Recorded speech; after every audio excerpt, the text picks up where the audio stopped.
प्रदेश के सहकारिता विभाग में सामने आए कई 100 करोड़ के घोटाले में नए नए खुलासे हो रहे हैं। इससे सरकार में हड़कंप मचा हुआ है। इसी बीच एसीबी के सूत्रों का कहना है कि घोटाला 700 करोड़ तक पहुंच गया है।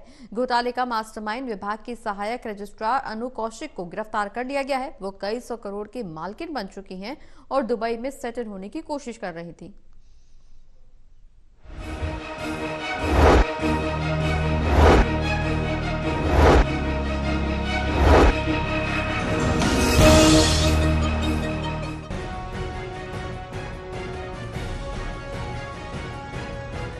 उस खेत को तो उजड़ना ही है जहां बाढ़ ही खेत को खाने लगे। प्रदेश के सहकारी विभाग में उजागर हुए घोटाले इसी की तस्दीक करते हैं। दरअसल प्रदेश के सहकारी विभाग में जो 100 करोड़ का घोटाला सामने आया है वो इससे भी बड़ा हुआ सामने आ सकता है। प्रदेश के सहकारिता मंत्री बनवारी लाल ने घोटाले के सामने आने और नए नए खुलासे होने के बाद मुख्यमंत्री से 1 घंटे से ज्यादा वक्त तक बात की। सूत्र बता रहे हैं कि विभाग के 2-3 बड़े अफसरों पर गाज, यहां तक कि उनकी बर्खास्तगी की तैयारी है। प्रदेश के 5 जिलों में तो सहकारिता विभाग का रिकॉर्ड ही गायब है। यहाँ ये सवाल बहुत अहम है कि कई बीजेपी शासित राज्यों महाराष्ट्र, गुजरात और मध्य प्रदेश में सहकारिता विभाग लगातार मुनाफा कमा रहा है, पर हरियाणा में तो ये विभाग शुरू से ही घाटे में है। आखिर क्यों?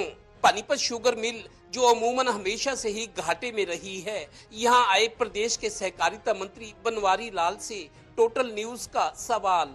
हरियाणा की पुरानी चीनी मिल है, घाटा भी कितना है इस चीनी मिल का?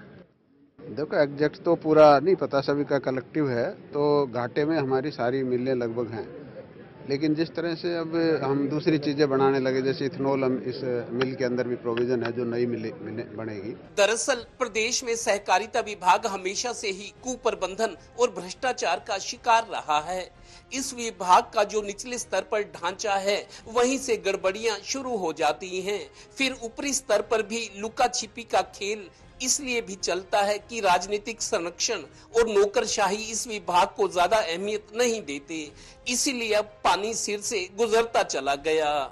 जो बीजेपी रूल स्टेट्स हैं, गुजरात, महाराष्ट्र, ज्यादातर सहकारिता विभाग वहाँ प्रॉफिट में, हरियाणा में शुरू से घाटे। हाँ, ये बात आप सही कह रहे हो कि गुजरात में और दूसरे प्रदेशों में अच्छा काम कर रहे हैं सहकारिता विभाग। हमारा हरियाणा में इतना अच्छा काम नहीं हो रहा, लेकिन अब हम प्रयास कर रहे हैं कि हम भी गुजरात की तरह अच्छा करें और कोऑपरेटिव विभाग को और आगे ले जाएं। गौरतलब है कि प्रदेश की 10 चीनी मिलें सहकारी क्षेत्र में आती हैं, ज्यादातर घाटे में चल रही हैं। कारण वही कि कुप्रबंधन और बाढ़ का ही खेत को खाना है।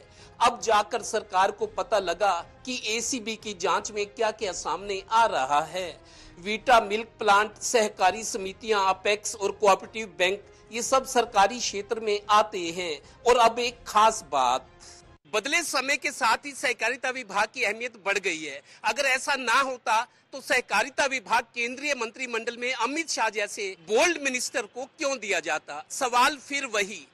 कई बीजेपी शासित राज्यों में महाराष्ट्र, गुजरात और मध्य प्रदेश में सहकारिता शुरू से ही मुनाफे में है, तो हरियाणा में शुरू से ही घाटे में क्यों? सहयोगी श्रीनिवास के साथ Devendra Kathoria, total news, Panipat bureau.